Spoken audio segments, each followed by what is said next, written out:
Jeg vil nu forklare koden i en app, som er skrevet i Xcode 7, Swift 2. Jeg har brugt det, der hedder en Single View Application.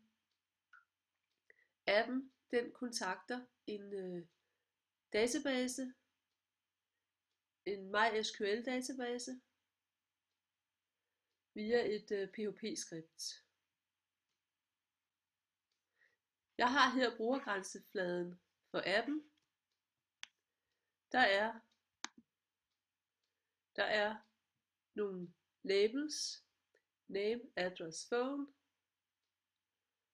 Så har vi også en label, som vi ikke kan se, eller det er den her.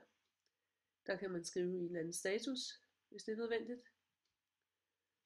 Så har jeg nogle tekstfields, hvor man kan indtaste et navn og en adresse og et telefonnummer. Og så har jeg to knapper, Save og Find.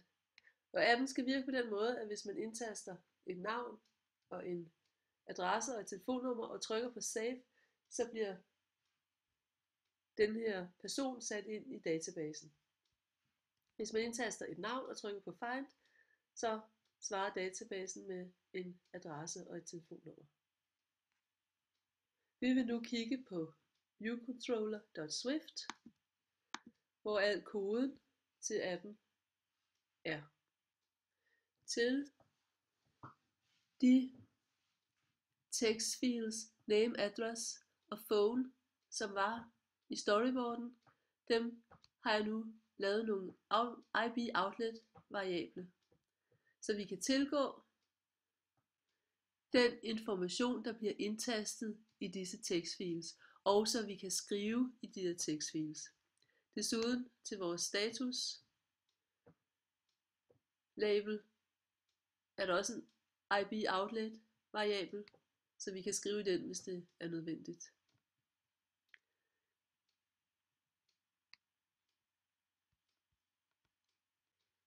Her har jeg en konstant, der hedder URL path, som er stien, som er URL-stien til der, hvor mit PHP-dokument ligger. Så har jeg funktionen viewDidLoad.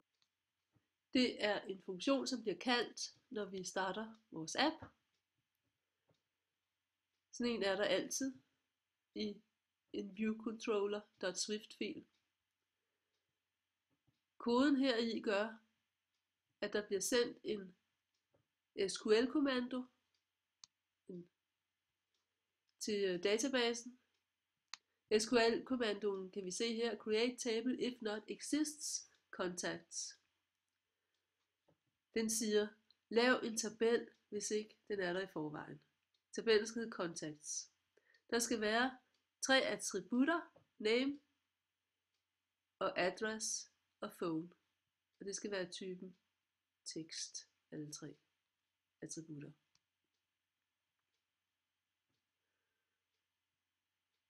Så skal vi have svaret, og det foregår i den her task.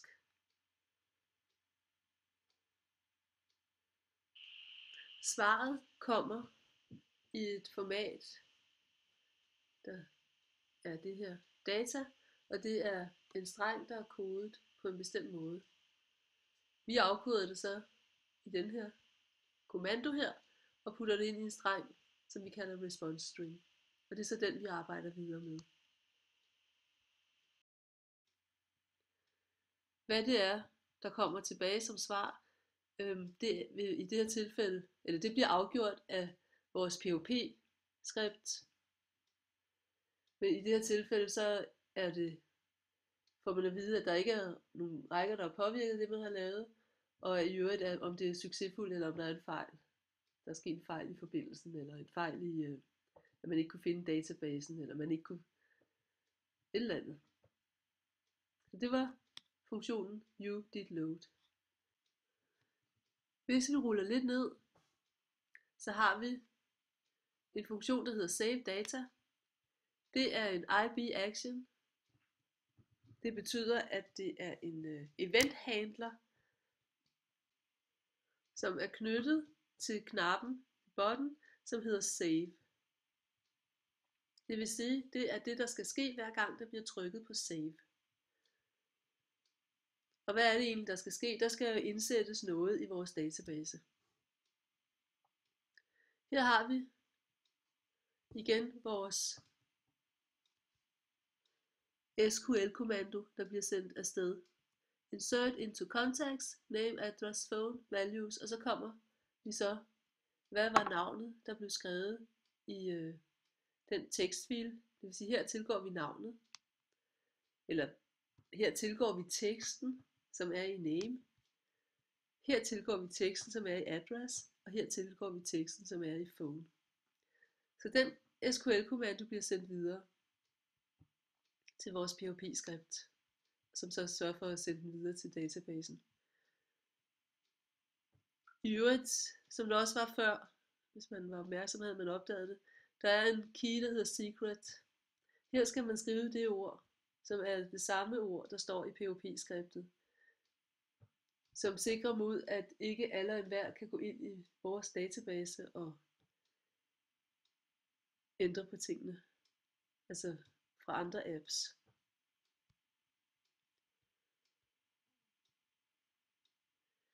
Det her område hernede, task, det behandler vores svar. Og svaret vil i det her tilfælde være, hvis ikke der kommer en fejl, så vil det fortælle, hvor mange rækker, der er påvirket. Og det er jo så en række, når man har lavet en insert kommando. Så ruller vi længere ned. Så har vi igen en funktion. Den er lidt større, den her. Den hedder find contact. Og det er så en IB action, det vil sige en eventhandler, der bliver kaldt, altså funktionen bliver kaldt hver gang der bliver trykket på knappen find. Her har vi så vores SQL-kommando. Select address phone from contacts, where name er lig med, og så tilgår vi vores tekstfil, der hedder name, hvor man har skrevet navnet på den person, man gerne vil søge på i tabellen.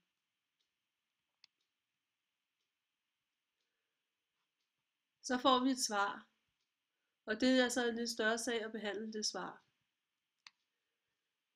Vores svar er det, der hedder response string. Response string, der kommer posterne. Det er en streng, og den første linje i strengen, den har navnene på attributterne. Den næste linje har så værdierne, det vil sige et konkret navn, en konkret telefonnummer, en konkret adresse. Så er der et linjeskift, det kunne være, der var flere navne, som var svar, og så kommer der så en ny linje med et navn og en adresse og et telefonnummer osv. De enkelte attributter og de enkelte værdier er adskilt af komma, og hver post og den første linje er adskilt af linjeskift. Det skal vi på en eller anden måde have behandlet.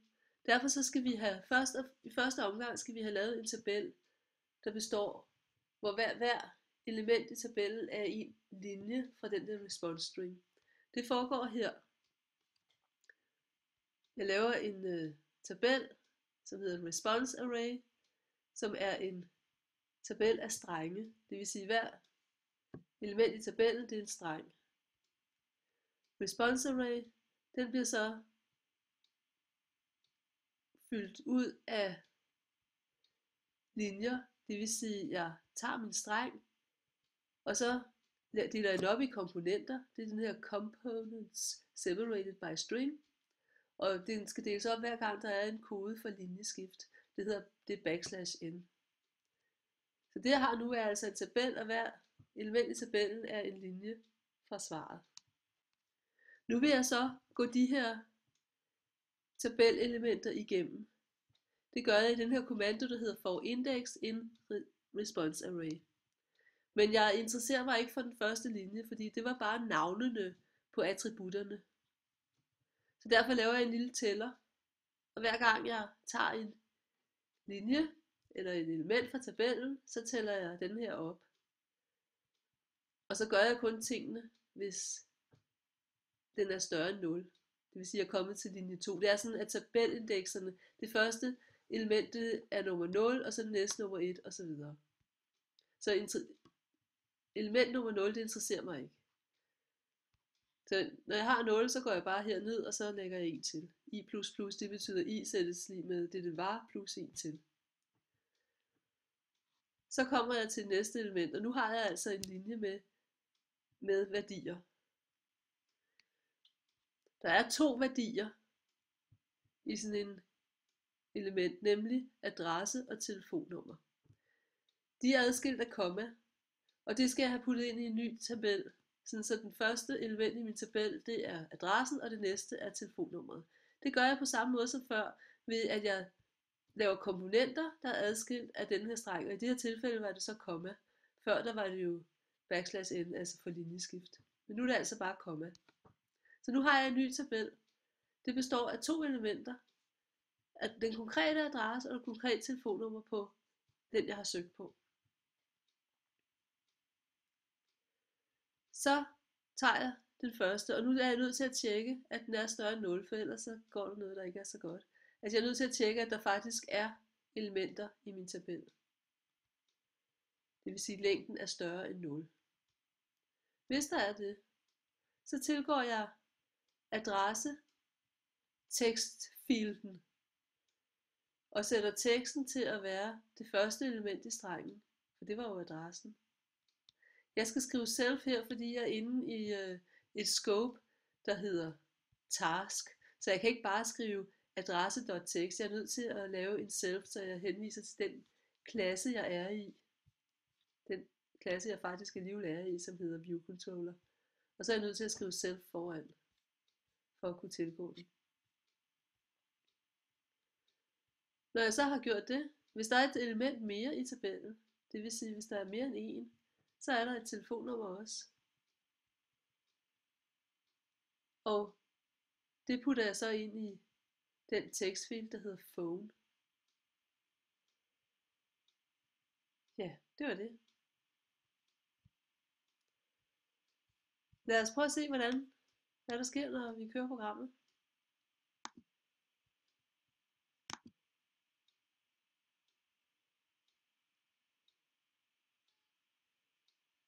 Det gik godt. Så kommer der den her forside, eller den her brugergrænseflade, som jeg havde lavet. Så skriver jeg et navn. Jeg ved, der er en, der hedder Kadra i min tabel. Så siger jeg find. Så sker der, det ser ikke ud som, der sker noget, men altså man er nødt til at trykke her. Så vil man så se, hvad adressen og telefonnummeret er. Nu vil jeg lige fjerne alle tingene, og så vil jeg indsætte en ny en i tabellen. Det kunne være en, der hedder Pia. Nej, det kunne være en, der hedder Lotte, som bor i Køge, og som har telefonnummer 112233. Så indsætter jeg den. Det man så kan se hernede står, at der er en række, der er påvirket af det.